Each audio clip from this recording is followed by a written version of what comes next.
You'd think by now the HOA would have learned not to mess with a man who owns the lake they're standing on, but no, not Sophie Ward. That Saturday morning, she marched down my dock like she was leading an army sunglasses on clipboard in hand barking orders at a tow truck driver who looked like he'd rather be anywhere else. "That boat's too big," she snapped. "It blocks community access. Remove it immediately." I just stood there on my porch, coffee steaming in my hand, watching the chaos unfold like a live comedy show. The driver hesitated, the chain clinked, and one of her board members slipped straight into the shallows with a splash that made the whole crowd laugh. Sophie turned scarlet, slapped a bright orange violation sticker on my hull, only for it to peel off instantly and stick to her own shoe. That's when Sheriff Tom, my brother, rolled up, hat tilted low, asking, "Ma'am, you got paperwork for this?" She didn't. And that was the moment I knew this wasn't just about a boat. They were about to find out they'd been trespassing on my lake all along. Before we dive in, drop your city and local time in the comments, and if HOA drama and sweet justice are your thing, hit that subscribe button so you don't miss the ending twist. The morning air on the lake always smells like cedar and cold stone, the kind of air that wakes up your bones. I've lived long enough to know that peace is a daily decision, and out here when the mist lifts off the water like a blanket, peace feels like a thing you can hold. On most days, I sit on the porch rail with a chipped blue mug and watch trout rings expand and fade on the glassy surface. Kids in neon life vests shuffle down the dock. Old-timers like me compare lures and weather. A teenager in a beat-up canoe tries to look brave under a sky that's as wide as a promise. None of them has ever paid to be here. That was the deal my grandfather made with the place, and it became mine. Treat the lake with respect, and the lake will give it back. That's the part Sophie Ward never understood. Her world is measured in memos and violations in board votes and fonts, and as per Section 12, Paragraph B, she believes authority is a costume you put on blazer sunglasses, the click of heels on wood. But this water doesn't care what you're wearing. It cares who shows up to cut a tangled line and who pulls a kid out of the shallows when the wind flips a kayak. It cares about stewardship, a word I suspect Sophie's dictionary keeps under glass. When I was 14, my grandfather Earl Sanders stepped out with his Sunday hat on a Tuesday and told me to walk with him. We didn't go far, just to the boundary marker at the North Cove where the granite shows its ribs. He slid a sealed envelope from his coat and said, "You won't need this until you do, and when you do, you'll know." He had a slow way of talking that made every sentence feel borrowed from a clock. "Some folks will confuse paperwork with power," he said. "They'll try to redraw a shoreline with a pen. Water doesn't read. It remembers." Years later, when he passed that envelope, joined the deed in the bottom drawer of my old roll-top desk. The deed is older than most of the houses in town, vellum creased like an old Palm County seal pressed into it like a thumbprint. It records transfers, surveys, bearings, and distances. It references riparian rights and the original plat description when the cabin was a fishing shack and nothing more. You can trace 100 years of our family in those lines, births, droughts, booms, and the bite of winters that froze the cove clean. Every time I open that drawer, the paper carries the faint scent of cedar and old ink. For decades, I let people fish, boat, picnic. I'd fix a motor here, lend a paddle there. If the trash barrel filled, I hauled it. If an anchor snagged a stump, I eased it loose. In the ledger of favors and good mornings, we were all in the black. A handful of homeowners formed a neighborhood association 25 years back to wrangle landscaping and plow rotation. It meant nothing to me until the bylaws grew tentacles. Sophie arrived like weather you only notice after the trees begin to lean. She bought a crisp new house off the East Loop and began small, a friendly newsletter about mailbox paint, a tidy request for uniform porch lights. Then came the fines. Lawn height, porch chairs, a child's pop-up goal disturbing the aesthetic harmony. I call that last bit the moment the wheels started squeaking. People grumbled. A few paid to avoid arguments. Then Sophie ran for president and won by showing up the most and smiling the hardest. Her smile didn't reach the waterline. Truth is, I ignored it longer than I should have. I was busy running the bait shop out of the old boathouse, making small repairs, maintaining the public-facing friendliness that had kept the lake open and generous. When Sophie's first letter to me arrived, "Dear occupant," I laughed and fed it to the wood stove. The second one named my boat, and the third one suggested a shared shoreline management plan that read like annexation in pearls. I didn't burn those. I filed them right next to photos of the original boundary markers and copies of the county surveyor's notes. I started keeping a notebook too, dates, names, the weather, who said what, and to whom. People think memory is enough. It isn't. When paper comes for you, you meet it on paper. Neighbors started stopping by: Jim from the yellow ranch house, Linda from the place with the copper wind chimes, Nancy who bakes banana bread and leaves it on a porch like a blessing. They told me how the HOA's request letters had become failure to comply notices. Paul muttered that Sophie had stood at his fence with a tape measure and a look that could file a lien. I kept my voice low and my coffee hot and asked for copies, screenshots, recordings, anything that showed the creep from suggestion to enforcement. You don't swat at a hornet's nest. You suit up and move the hive. I wasn't out to win a fight. I was out to end one. That takes timing. Let a bully perform long enough, and the mask never just slips, it falls. I began ordering certified copies of the deed and chain of title from the county recorder, along with the riparian rights descriptions that map every inch of the shoreline that's mine to steward. I tracked the HOA's published boundary, its actual boundary, not the one Sophie talked about when she got excited in front of a camera. A dotted line can't cross a parcel line by force of will. It has to be grandfathered or purchased. Sophie had neither. Then came a phone call at dusk that tasted like a hinge turning. It was a banker in town, a man with a voice like bottle glass. He asked if I knew anything about the note on the marina improvements. The marina sits in a notch of land with a decent ramp and a run of slips cobbled together from 3 separate refurbishments across 15 years. It's been run badly and noisily, by people desperate to make it look like a yacht club without the yachts. The banker said the note was edging toward non-performing, and wondered quietly if I knew any interested parties. I stared out at the water, watched a ripple move like a whisper. I might, I said. Send over the paperwork. That's how you deal with a shifting shoreline. You don't shout. You gather. You study. You buy the sand before the storm. If the HOA wanted to play at authority over a lake they didn't own, I was going to meet them at the only table that matters: title, debt, and law. Not to punish, though. I'd be lying if I said the idea didn't satisfy me, but to restore a balance that had been disturbed by the sound of a bullhorn where there should have been birds. Meanwhile, the culture around the lake began to harden in the right places and soften in others. Folks who'd kept their heads down started standing a little taller. A teenager, the same canoe kid, asked me whether HOA can make rules for water. I told him what my grandfather told me: water remembers. I said the law remembers too if you take the time to write it down and keep it safe. He nodded like he understood and paddled off into a path of sunlight, so bright it made the rest of the cove look like a photograph fading at the edges. Sophie's emails multiplied. They shifted tone, hinting that my dock impeded communal visibility, that my boat was sized unsafely for a neighborhood amenity, that my Coast Guard registration was incompatible with subdivision values. That last one made me laugh out loud.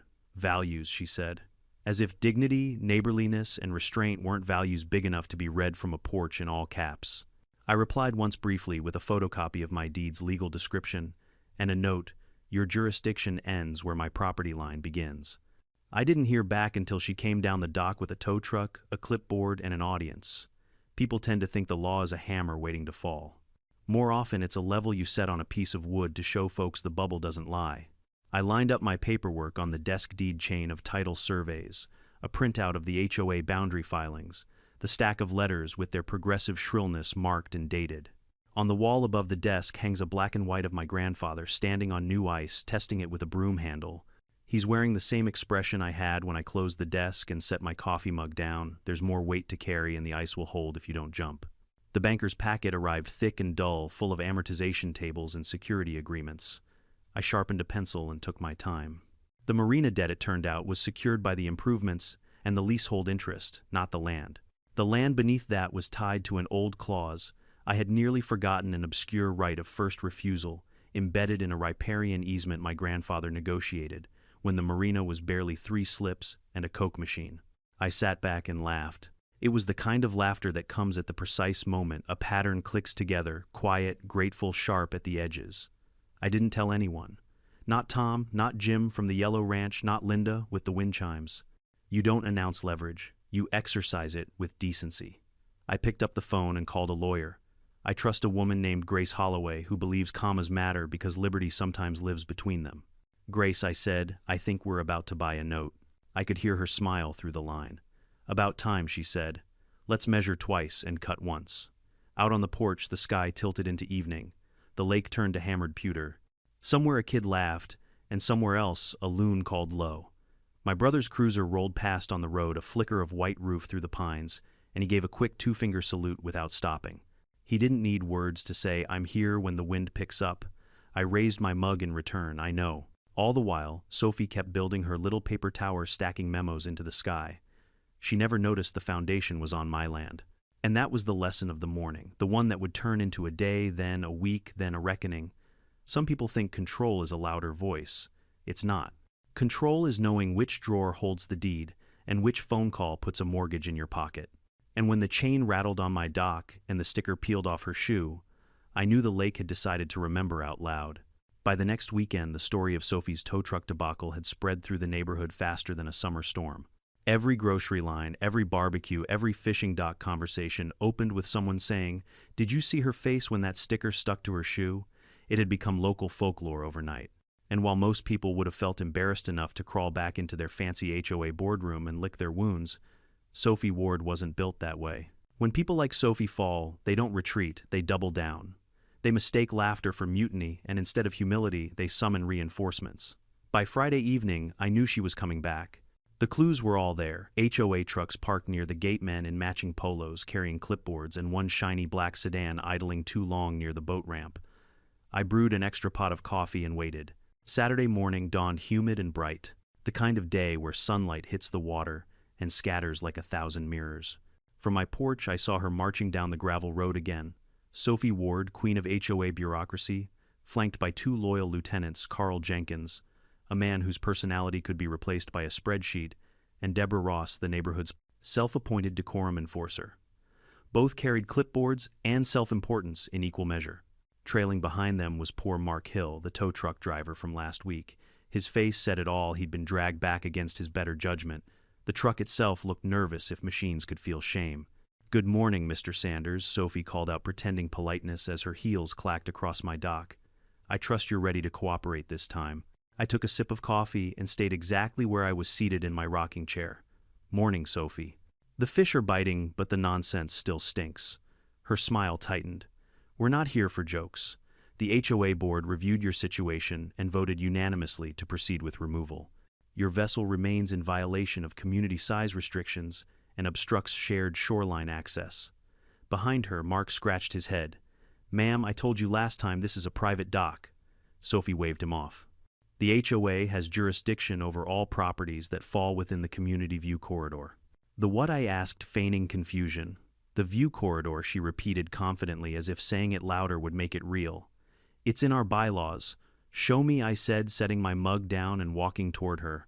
She rifled through a binder, pages fluttering like frightened birds. Nothing. Deborah leaned over, whispering frantically, and Sophie's eyes darted back to me, full of indignation and desperation. "The clause exists," she insisted. "Right," I said, "right next to the one about sacrificing goats on even-numbered Tuesdays." The crowd of neighbors, yes, they'd gathered again, laughed so hard someone dropped a cooler. Sophie's cheeks flushed crimson. "Proceed," she snapped to Mark. Hook the chain, Mark sighed and moved reluctantly toward the boat. Just as the steel links scraped across the dock, a familiar rumble echoed down the road. Sheriff Tom's cruiser appeared again, sunlight glinting off the hood. He stepped out, slow hat tilted, hands on his belt, like a man arriving to a comedy show he's seen before. "Morning, everyone," he drawled. "What's today's emergency? Somebody overwater their hydrangeas." Sophie spun toward him, desperate for authority. "Sheriff Sanders, we're conducting a lawful removal under HOA code." Tom tilted his head. "HOA code? You mean those pamphlets y'all printed on office paper, ma'am? This is private property. You're trespassing again." Her jaw dropped. "He's obstructing community access." "Community access to what?" Tom asked, peering over her shoulder. "His own dock, his own water." Mark dropped the chain and muttered, "Told you so." The laughter rolled like waves. Phones came out again, lenses gleaming like a field of dragonfly eyes. Sophie tried to rally. "I will not tolerate disrespect. This entire dock falls within the HOA's scenic jurisdiction." Tom's eyebrows rose. "Scenic jurisdiction, that a new one. It's in the bylaws." She barked. Tom nodded the way a man nods at a child who insists there's a monster under the bed. "Sure it is. And I bet you got a unicorn clause, too." The crowd howled. Sophie's hand trembled as she tried to slap another violation sticker onto my boat, but the wax surface once again refused her. The sticker slid off this time, landing squarely on the toe of her high heel. Even I couldn't help laughing then. "You might want to check your jurisdiction," I said. "Seems to have stuck to your foot again." Her lieutenants froze, unsure whether to help or pretend not to know her. Tom finally stepped forward, all humor gone. "Sophie, this is your last warning. If you or your board members step foot on this dock again without a lawful order, I'll have to cite you for trespass. And if you bring a tow truck again, I'll consider it attempted property interference." For a split second, I thought she'd burst into tears. But pride's a stubborn fuel, it burns long after dignity runs out. She straightened her jacket and hissed, "This isn't over, Sheriff. You'll see." "I'm sure we will," Tom said, tipping his hat. When she finally stormed off her heels, clacking furiously against the planks, the crowd erupted into cheers. Someone even played mock trumpet sounds from their phone. I waited for quiet, then raised my hand. "Folks, let's not get too riled up. We don't need a riot on my lawn, but if you've got footage of what just happened, make sure you save it. Could come in handy someday." A few neighbors winked knowingly. Jim from the Yellow Ranch house shouted, "Don't worry, Carl, we've got more angles than a Netflix docuseries." When the laughter faded and people drifted back to their barbecues, I turned to Tom. "You think she'll back off?" He chuckled. "You're kidding, right? Sophie's the kind of woman who loses a battle and calls it a warm-up. You better keep your paperwork close." "I already do," I said, filed and time-stamped. He nodded approving. "Good. But watch her. People like that, they'll dig themselves a hole, and if you're not careful, they'll try to drag you in." I watched the tow truck disappear up the road, dust swirling behind it like a retreating storm. "Nah," I said quietly, "I'm done getting dragged." This time I brought a shovel. That night, I sat in the cabin with the ceiling fan turning slow and the smell of rain coming in through the screens. I printed copies of everything: photos, videos, HOA letters, county plats. I put them in a thick manila folder labeled Lake Sanders, Evidence File. There's a strange satisfaction in preparation. You don't feel angry anymore. You feel calm. You can almost taste the justice waiting, patient as stone. Over the next few days, the gossip only grew. Kids made TikToks with the sound of the sticker peeling off Sophie's shoe. Someone remixed her, yelling, "Remove it immediately," into a techno beat that played at the local bar. The HOA's weekly bulletin came out with a warning about false narratives on social media. That just made it worse. Still, I stayed silent. Every fight needs an audience, but real power doesn't shout. It shows up with documents and patience.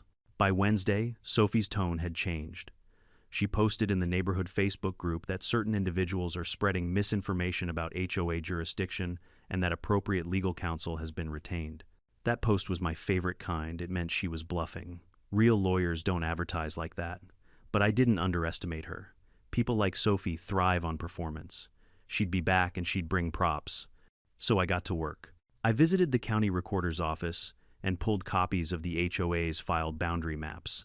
Just as I suspected, their jurisdiction ended a full 100 yards before my dock. I asked the clerk to stamp and notarize the copies, then slipped them into my file. On the way out, I ran into Grace Holloway, my attorney friend. She saw the folder under my arm and grinned. "So the HOA circus still in town?" "Bigger tent every week," I said. She smirked. "Then keep the receipts, Carl. Paper beats noise every time." That night, as thunder rolled across the lake, I read through my grandfather's deed again. His handwriting in the margins, faded but steady, said, "To hold in stewardship, not in fear." It hit me then that this wasn't just about property or pride, it was about keeping a promise. A promise to protect something honest from people who build kingdoms out of bylaws and signatures. Sophie thought she could win through noise, fear, and paperwork. But I had something she'd never understand: roots, memory, and time. And if there's one thing I learned from the old man who taught me how to fish, it's this: you don't have to fight every fool who throws a line your way. Just wait until they tangle themselves, then reel in the truth nice and slow. By the time the storm passed and the rain hit the lake in silver ripples, I already knew how the next chapter would play out. Sophie was about to go from Queen of Fines to the main act in her own downfall. And this time, I was going to let the cameras roll. By the time dawn broke the following weekend, I could feel trouble brewing across the lake like static in the air before a lightning strike. The geese were restless, the surface of the water too still. I've lived here long enough to know that nature often gives you a warning before a storm, and sometimes that storm wears perfume and a pearl necklace. At precisely 9:07 a.m., my peace was interrupted by the distant whine of an SUV motor and the rhythmic click of heels. When I looked out there, she was Sophie Ward marching down the slope again, this time with even more fanfare. She'd brought a whole entourage, 2 board members in matching polos, a cameraman with a shoulder rig, and to my amusement, a thin man in an ill-fitting navy suit carrying a briefcase as though it contained the secrets of the universe. "This," she declared loudly, As she stepped onto the dock, is our legal counsel, Mr. Robert Klein, licensed attorney and representative of the Lakeview Homeowners Association. Klein adjusted his tie, which looked like it was strangling him, and tried to project confidence. "Good morning," he said, his voice a full octave higher than normal. "We're here on official business regarding non-compliance with Community Code 5B and subsequent property violations." I leaned on the railing holding my coffee mug like it was a front-row ticket. "That's a lot of words for trespassing." Sophie smirked. "We'll see who's trespassing when this is over." The neighbors began drifting out from their porches again the way birds gather when they sense crumbs. Phones appeared in hands. Someone even shouted "Round 2 baby" from across the cove. Robert Klein cleared his throat sweat, glistening on his forehead. "Under Article 9 of the HOA Charter, the association reserves the right to enforce property codes on any area affecting communal aesthetics and access." "Affecting what now?" I asked, pretending to squint. "Aesthetics," he repeated proudly. "So you're saying my boat ruins your view?" "Precisely," Sophie said. "Its excessive size and reflective hull create a visual obstruction for other residents." Behind her, a neighbor named Jim whispered, "Yeah, it obstructs my boredom." I took a step closer. "Tell you what, Sophie. Since you're so sure about this, why don't we make it official? Go ahead, say it clearly for everyone here. You're claiming the HOA has legal jurisdiction over this lake." She lifted her chin high, voice echoing across the water.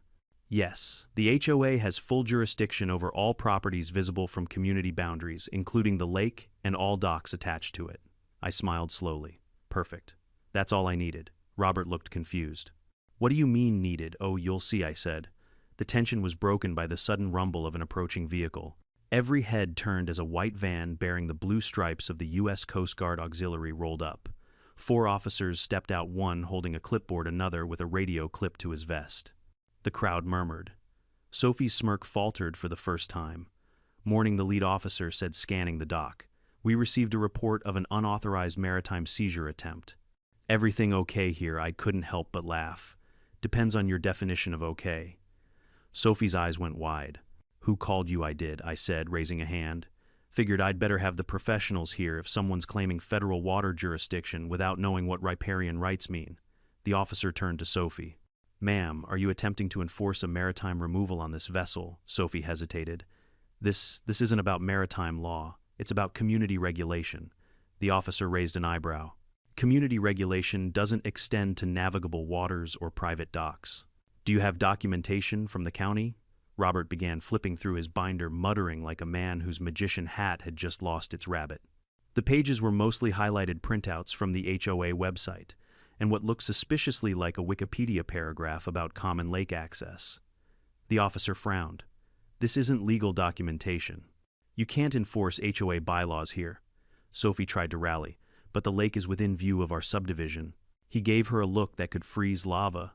"So is the moon, ma'am. Doesn't mean you can ticket it." The laughter that followed was volcanic.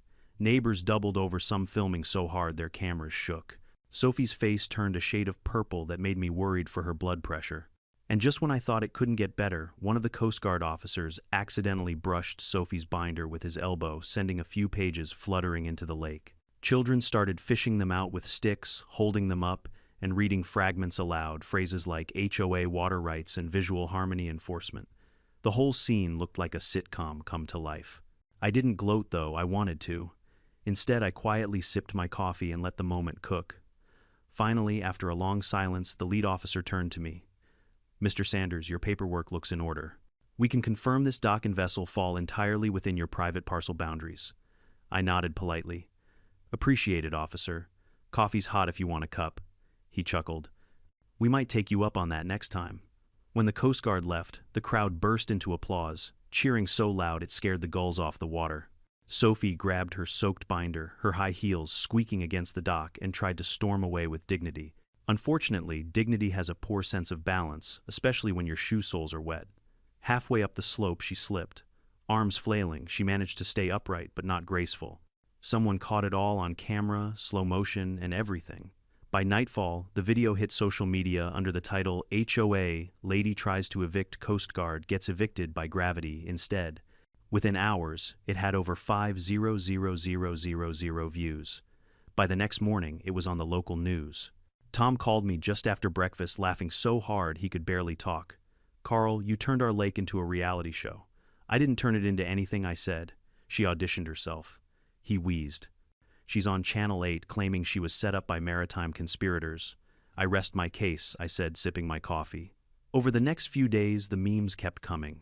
Someone photoshopped Sophie wearing a pirate hat holding a scroll labeled HOA code. Another added dramatic music, and the caption Karen vs. Coast Guard, Dawn of Fines.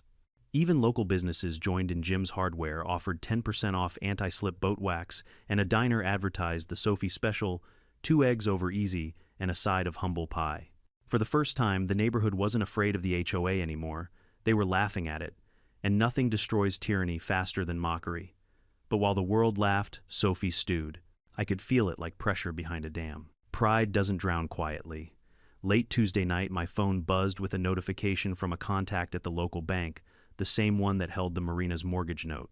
Carl, he said, you might want to know someone just tried to renegotiate the HOA's loan terms. A woman named Ward. I smiled in the dark, the moonlight glinting off the edge of the old deed framed above my desk. Let her, I said. She's just adding her signature to the rope. By Thursday, escrow on the marina note had closed under my newly formed LLC. It was official on paper. I now controlled the debt tied to the very heart of the HOA's operations. The next time Sophie strutted around the marina, she'd be standing on land her HOA technically owed me money for. And the best part, she didn't know it yet. That evening, as the sun dipped low and painted the lake gold, I sat on the porch with Tom and clinked bottles. You ever notice I said how some people are allergic to learning? He grinned. You mean Sophie? She's not allergic, I said. She's immune. We both laughed and the sound rolled across the water like thunder's gentle cousin. In the distance, I could see the marina lights flicker on tiny reflections trembling on the surface. It was beautiful, calm, perfect. And it reminded me of what my grandfather once said, the calmest water hides the deepest current. That current was moving now, slow, steady, and visible, and Sophie Ward was about to find out she wasn't swimming anymore. She was sinking. You could feel it before it even happened, the tension rolling across the lake like heat off asphalt. By the time the weekend came around, everyone knew something was brewing again. The memes hadn't cooled off, the HOA's reputation was in shambles, and Sophie Ward was desperate for one last act to salvage her crown. On Thursday night, a thick stack of glossy flyers began appearing in mailboxes all around the neighborhood. Community emergency meeting. Take back the lake. They read in bold red letters. At the bottom in smaller print, it said, hosted by the Lakeview HOA President Mrs. Sophie Ward. Now anyone with half a brain could see what it really was, a desperate PR stunt. But what made it interesting was the timing. Sophie had planned her grand town hall protest for Saturday at noon right at the marina, and since I had officially acquired the mortgage note for that very marina under my LLC Blue Cedar Holdings, her little performance would technically take place on property I controlled. And that, as my brother Tom would say, was the kind of irony you can frame. Friday morning, I stopped by his office. He leaned back in his chair, boots up on the desk, sipping coffee that smelled more like burnt ambition than caffeine. "You're sure you want to let her do it?" he asked. "Absolutely," I said. "You don't stop a show before the finale. You let the actress reach her monologue first," he grinned. "You've always had a mean sense of theater. Comes with owning the stage," I said. I spent that evening quietly preparing. The deed and mortgage transfer were finalized. I had the sheriff's office verify the papers. And then for good measure, I posted an announcement on the community board, calm, polite, with just enough subtext to make people curious. Community BBQ and lake celebration. Saturday at noon. Bring food, family, and music. Free to all residents and friends. Location: the Marina Dock area. I didn't need to mention who owned the dock now. The timing spoke for itself. By Saturday morning, you'd have thought the 4th of July had arrived early. Families carried coolers and folding chairs. Kids ran with water guns. A local band set up under a canopy tuning guitars. The smell of grilled ribs and sweet corn wafted through the air like a peace treaty signed in smoke. Across the lake, Sophie Ward was gearing up for war. I saw her convoy long before she reached the dock. 2 SUVs full of HOA board members, 1 car with a banner strapped to the side, "Reclaim our community waters." Behind them trailed a local news van because of course she'd called the press. She emerged in full regalia, bright pink blazer, wide hat, and the brittle smile of someone who'd already lost the argument but hadn't yet read the verdict. "Citizens," she began, her voice blasting through a megaphone. "For too long, our community has suffered under the reckless defiance of one man who refuses to abide by our standards of harmony." Her voice echoed across the water, drowned only by the band starting up on my side. A lively country tune kicked in, and half the crowd started clapping to the beat. Sophie's jaw tightened. "Turn off that music," she shrieked through the megaphone. Tom, standing near the grill in his sheriff's uniform, waved a rib bone in the air. "Sorry, ma'am, this is a licensed event. Public celebration. You're welcome to join." The camera crew from Channel 8 didn't know which side to film. On one end, Sophie ranted like a politician mid-breakdown. On the other, the community was laughing, dancing, eating, and enjoying freedom. Guess which side made better television? Still, Sophie pressed on. She shouted about bylaws, community standards, the sanctity of uniform waterfront aesthetics. Then she pulled out her newest prop, a printed letter with a red seal and a lawyer's signature at the bottom. "This," she said, waving it like a flag, "is an official document from our attorney confirming our jurisdiction over all adjoining shoreline property." I raised an eyebrow. "Mind if I take a look?" She hesitated, but the cameras were rolling. With the air of a conquering general, she handed me the paper.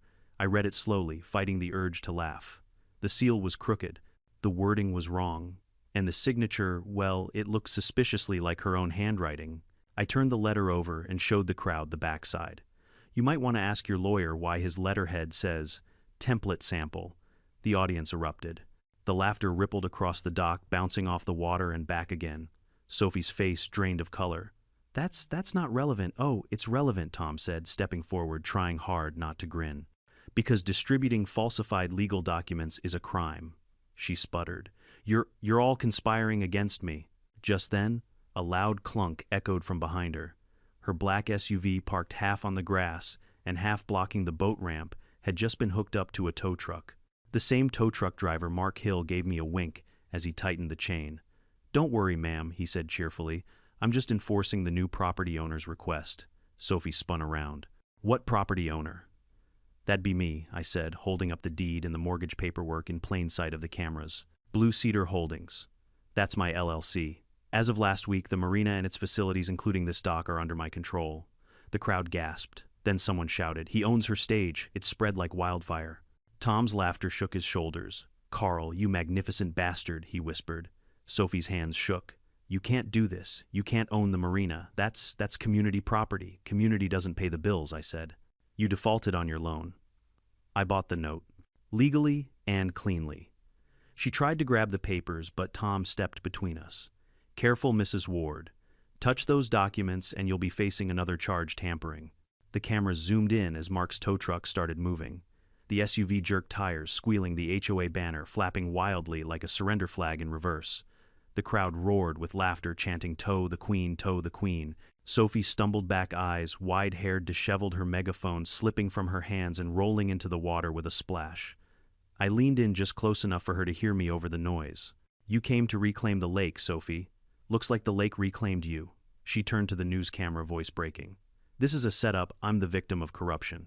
But the camera crew had already turned away, focusing on the celebration happening just 20 feet away, the grill smoking, the music playing, people dancing. In that moment, the community made its choice. By sundown, the HOA's credibility was gone. The news aired a segment titled, "HOA President's Protest Turns into Lakefront Festival Disaster." The reporter summarized it perfectly. While residents enjoyed a spontaneous barbecue, the HOA's attempt to enforce non-existent lake regulations ended with their president's car being towed from the very dock she claimed to control. That clip hit 1 million views by Monday morning. Sophie tried to fight back, of course. She sent out one last HOA email warning residents not to associate with lawbreakers. Nobody opened it. Some people unsubscribed from the mailing list entirely. A few replied with gifs of tow trucks. I didn't celebrate, not outwardly. That wasn't my way. I just sat on the porch that night with Tom, both of us looking out over the still water. "You know," he said, "there's something poetic about her getting towed off the same ramp she tried to take your boat from." "Poetic justice," I said softly. He took a sip of beer. "You think she's done?" I shook my head. "No. She'll find a new way to humiliate herself. Pride always reloads." He nodded toward the glowing horizon. "You ready for the next round?" I smiled, slow and certain. "Oh, I've already written the ending. She just hasn't read it yet. Because the deed was signed, the lake was mine, and the HOA, once full of bluster and bureaucracy, was now drowning in its own paperwork." The trap was set, and Sophie Ward had just stepped into it with both feet. Monday morning came with the crispness of fall creeping into the air. The lake was calm again, but the community wasn't. Everyone knew something bigger was coming. Sophie Ward had been quiet for 2 whole days, too quiet. When people like her go silent, it isn't peace, it's plotting. Sure enough, by midweek, I got a letter hand-delivered, sealed and stamped with every ounce of fake authority the HOA could muster. It read, Notice of Legal Action. The Lakeview HOA hereby files a lawsuit against Mr. Carl Sanders for unlawful possession, obstruction of community waters, and harassment of HOA officials. I chuckled. Harassment? I'd barely raised my voice. You've got to admire the imagination, I muttered, tossing it on the desk. Tom was the first to see it. He laughed so hard he nearly spilled his coffee. You realize this is the legal equivalent of bringing a spoon to a gunfight, right? Oh, I realize, I said. But we'll play it their way. Let's give Sophie the grand stage she's been craving. 2 weeks later, the courthouse in town was packed to the walls. Families who'd been fined for mailbox colors were there. The retired fisherman Sophie had once cited for excessive dock noise was there. Even the local bar owner showed up wearing a shirt that read, Free the Lake. The place buzzed like a football game before kickoff. At the front of the courtroom sat Sophie Ward, polished to perfection. She wore a charcoal suit, 2 sizes too expensive, and had a stack of papers thick enough to impress someone who'd never read one. Beside her was a new lawyer, a balding man with shiny glasses and the nervous energy of someone who'd been hired on Craigslist. And when the judge entered, my grin widened. It was Judge William Whitaker, stern, silver-haired, and dignified. A man who'd spent many summers fishing off this very lake with my grandfather back when the world moved slower. I could see a flicker of recognition in his eyes when he glanced my way, though his face remained neutral. He struck the gavel once. Bang. Lakeview HOA versus Carl Sanders, he said. Let's proceed. Sophie stood with a little too much confidence. Your Honor, this man has been a persistent violator of our community's laws, undermining the authority of the HOA and causing public disorder. Her lawyer chimed in, fumbling with his notes. Yes, Your Honor, the association believes Mr. Sanders' private ownership claims are invalid and that his boat and dock encroach upon common access waters. The judge leaned back. Do you have the deeds or legal documents to prove that claim? The lawyer hesitated. Sophie jumped in. It's common knowledge, Your Honor. Everyone knows the lake has always been shared property. Whitaker raised an eyebrow. Common knowledge isn't evidence, Mrs. Ward. Please submit your documentation. They shuffled through their folders, pulling out HOA newsletters, maps drawn in crayon-like lines, and community bylaw excerpts. The judge scanned them, sighed, and looked up. I see no county seal, no registered deed, no title chain, and no surveyed coordinates. Is this all you have? The lawyer's voice cracked. Yes, Your Honor. But it's supported by the collective will of the homeowners. The law doesn't run on collective will, Whitaker interrupted calmly. It runs on legal standing.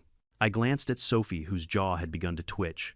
Mr. Sanders, the judge said, turning to me. Do you have your evidence? I stood and nodded to Grace Holloway, my attorney. She wheeled forward a single box, labeled Sanders v. HOA, Evidence. Inside were neatly bound documents, the original deed, notarized copies, certified surveys, and title history, going back nearly a century. Grace laid them out on the table like a magician revealing the winning hand. Your Honor, she said, this is the property deed for the lake and all adjoining parcels under the Sanders family since 1932. It includes a full riparian rights description, verified by the county recorder. Here are certified plats, tax receipts, and the recently transferred marina mortgage note now legally under my client's LLC Blue Cedar Holdings. The courtroom gasped. Even the air seemed to pause. The judge flipped through the pages slowly. When he reached the page bearing my grandfather's signature, he nodded slightly, the corner of his mouth twitching upward. This document is authentic, he said. I remember Earl Sanders. He took me fishing when I was 12. Sophie's lawyer blurted. Objection? On what grounds? The judge asked. The man blinked. Bias. The judge's tone dropped an octave. Bias is when I ignore evidence, counselor. This is called recognition. Laughter rippled through the room. Sophie's face darkened like a thunderhead. Grace continued calmly. Furthermore, Your Honor, my client has allowed open recreational use of this lake for decades without charge or restriction. He's maintained the docks, paid all taxes, and ensured safety compliance. The HOA, meanwhile, has no registered claim of ownership, only internal bylaws that extend no legal authority beyond their subdivision's recorded boundary. The judge glanced at Sophie. Do you dispute that Mrs. Ward? Her lips trembled. He forged that deed. The judge's eyebrows rose. Do you have evidence of forgery? She scrambled through her folder, pulling out a few papers, mostly photocopies of fines she'd issued over the years. These prove he's defiant. That's evidence of guilt. The courtroom erupted in laughter so loud the bailiff had to bang his baton on the floor. The judge exhaled slowly.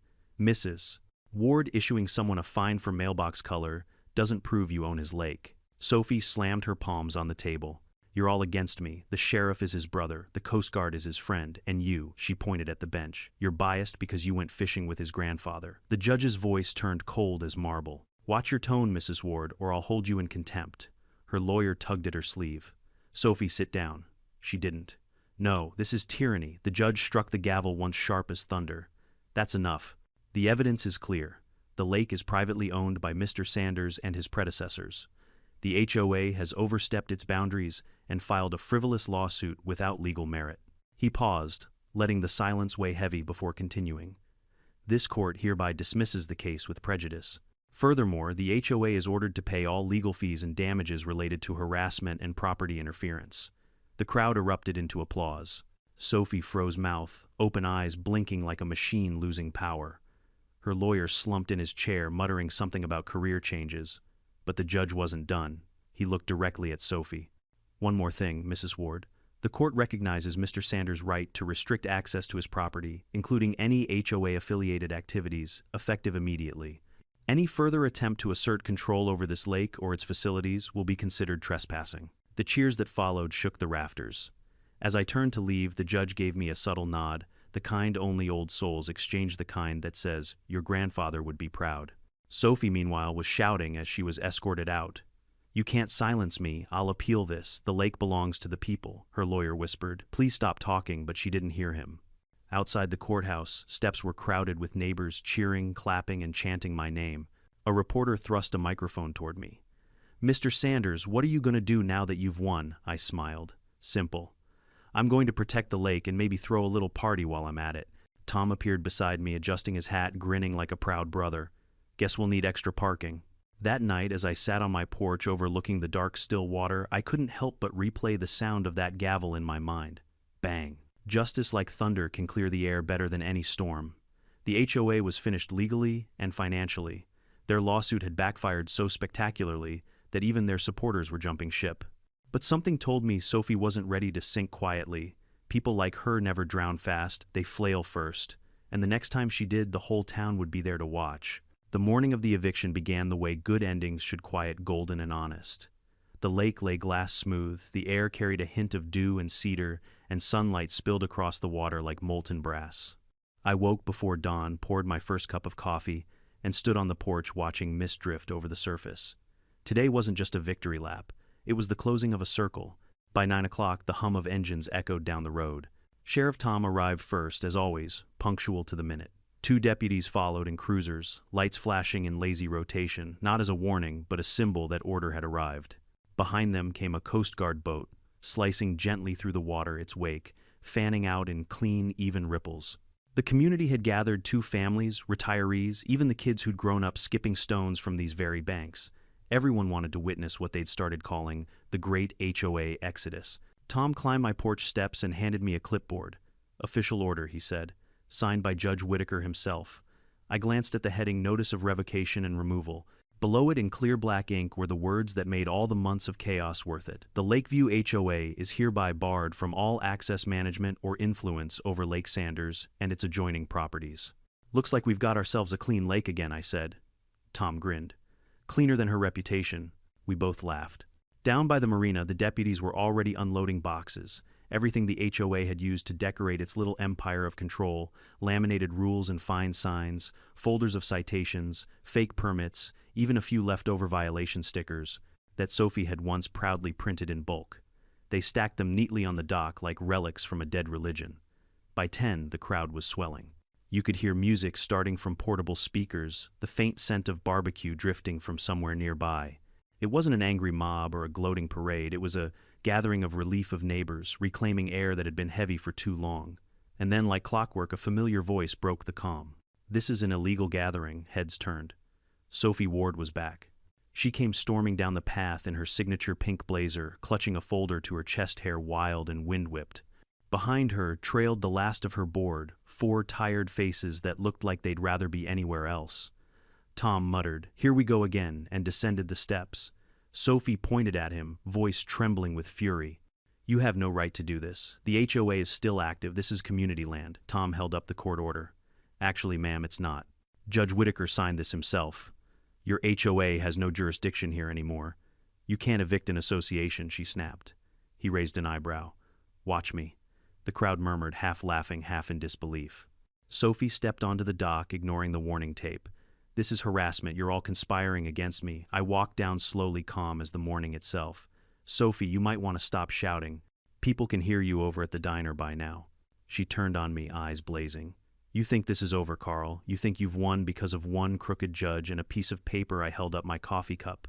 "I think I've won because I read the law. You should try it sometime." Her face flushed crimson. "I'll sue again. Be my guest," I said. "Just make sure your filing fee clears this time." The laughter that followed wasn't cruel, it was cleansing. Even a few of her own former board members joined in. Tom stepped forward, his tone turning formal. "Mrs. Ward, by order of the court, you are hereby instructed to vacate the marina property and cease all HOA activity related to this lake.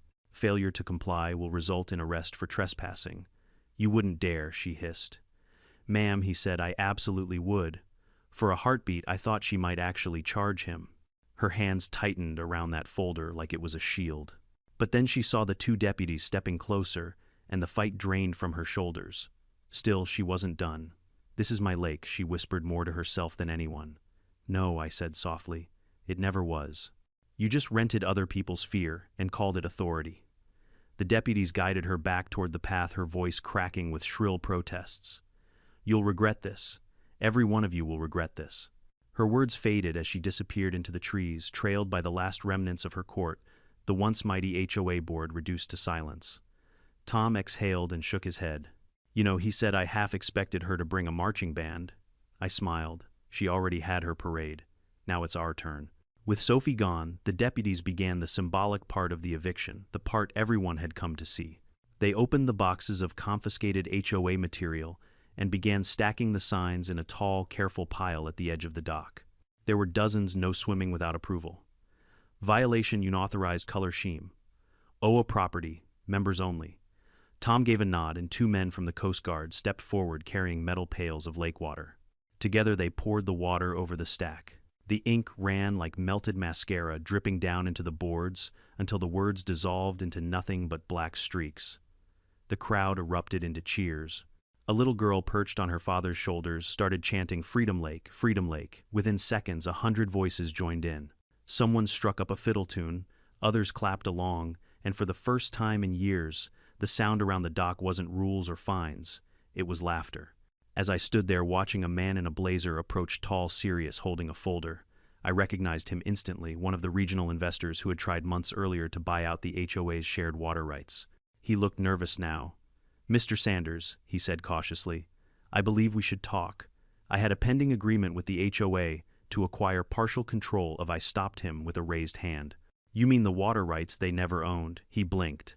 "Well, yes, technically, I interrupted. "You were about to buy air, and even that air is covered by a clause in my grandfather's deed, right of first refusal. You can't buy 1 drop of this lake without offering it to me first. And I already refused." He swallowed hard. "So the deal is dead," I said. "Just like their jurisdiction." He nodded slowly. "Understood." And walked away, briefcase swinging like a white flag. By noon, the formalities were over. The deputies packed up, the Coast Guard saluted, and the sheriff's cruiser lights flicked off. Tom lingered a moment longer, scanning the smiling faces. "You know," he said, "I've been in law enforcement 30 years. Never seen a crowd cheer for paperwork before." "Guess they've seen enough bad ones," I said. He grinned. "You staying for the party tonight? Wouldn't miss it." That night, the lake was alive again. Strings of lights glowed between trees. Music echoed across the water, soft and steady. Boats circled lazily under the moon, their reflections shimmering like moving stars. Kids chased fireflies while grown-ups swapped stories of HOA horror and sweet revenge. Jim from the yellow ranch house raised a beer toward me. "Carl, you did it, man." I shook my head. "No, we did it. I just read the fine print." Laughter rippled through the crowd. Later, when the music quieted and the laughter softened into the low murmur of satisfied souls, I found myself alone on the dock. The pile of ruined HOA signs was gone, replaced by a lantern glowing on the railing. The water below was still reflecting every star in the sky. Tom joined me silent for a moment before speaking. "You think she'll ever come back?" I smiled faintly. "If she does, she'll find out the hard way this lake doesn't forget." He chuckled. "Neither do you." "Guess I learned from the best," I said, glancing at the framed photo of our grandfather I'd brought down for the occasion. The wind shifted, carrying the faint sound of singing from across the water. People were still celebrating. The lake shimmered as if smiling back at them. Peace, real peace.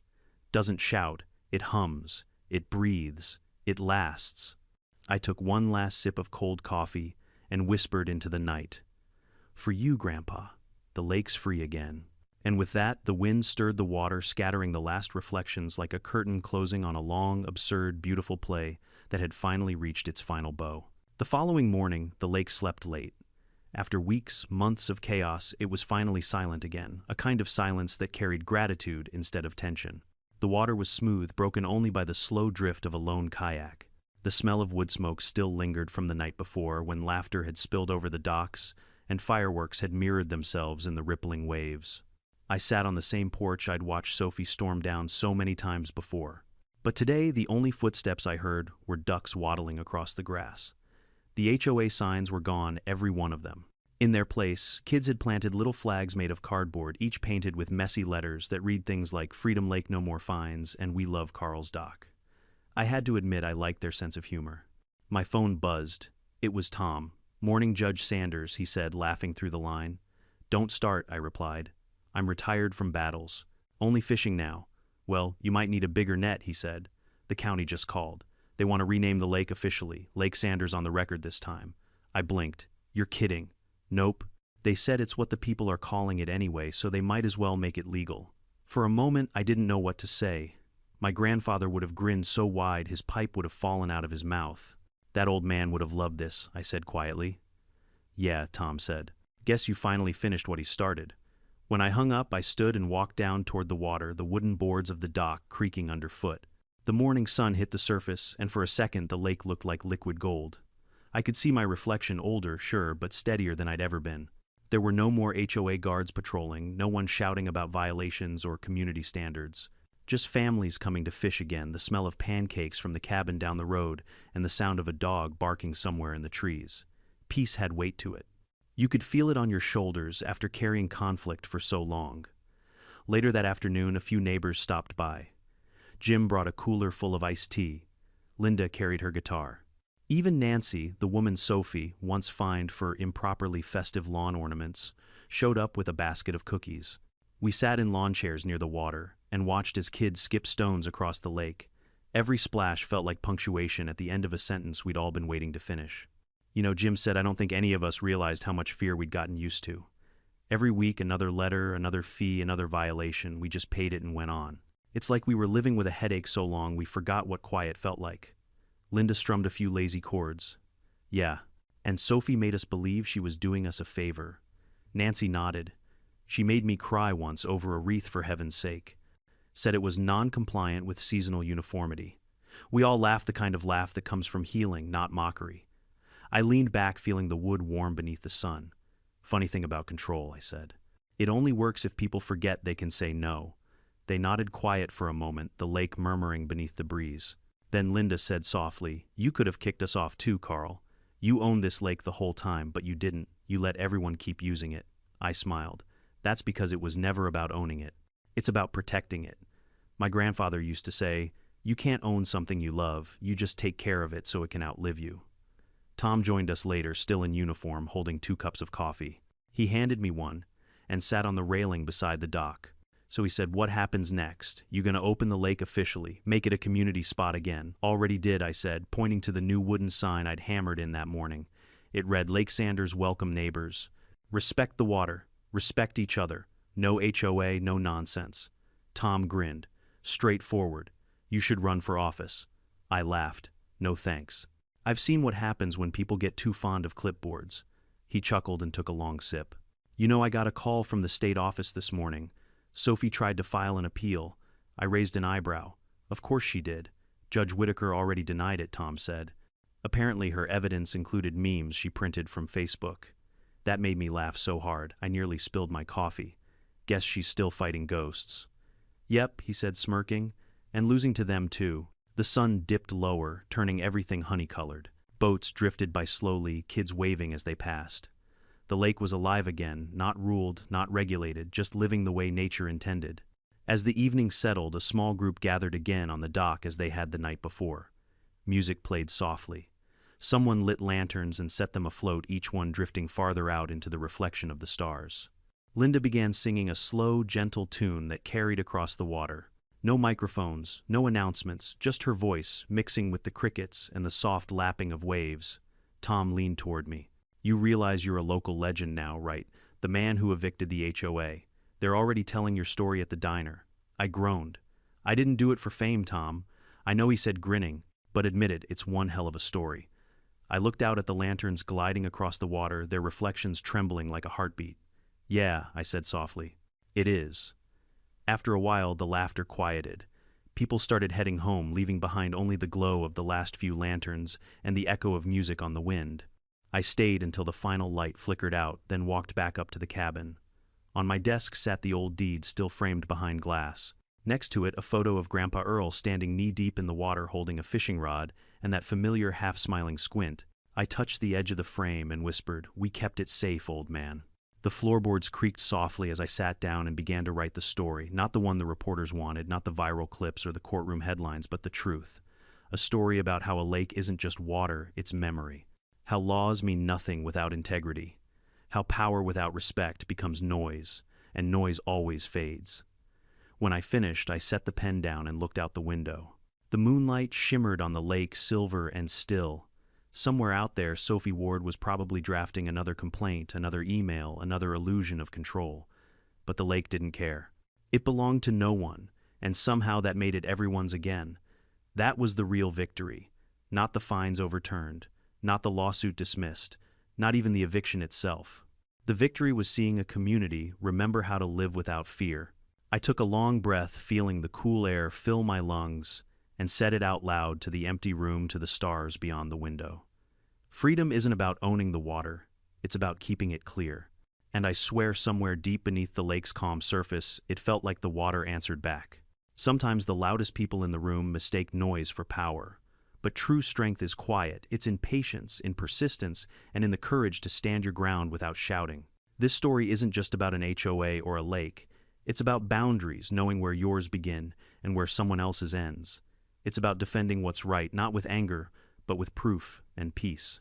So, if you've ever faced your own Sophie Ward, someone who pushes too far, someone who mistakes authority for ownership, remember this: the truth doesn't need to yell. It just needs to stand firm and wait for the tide to turn. Now, I'd love to hear from you. Have you ever dealt with a Karen or an HOA nightmare in your own neighborhood?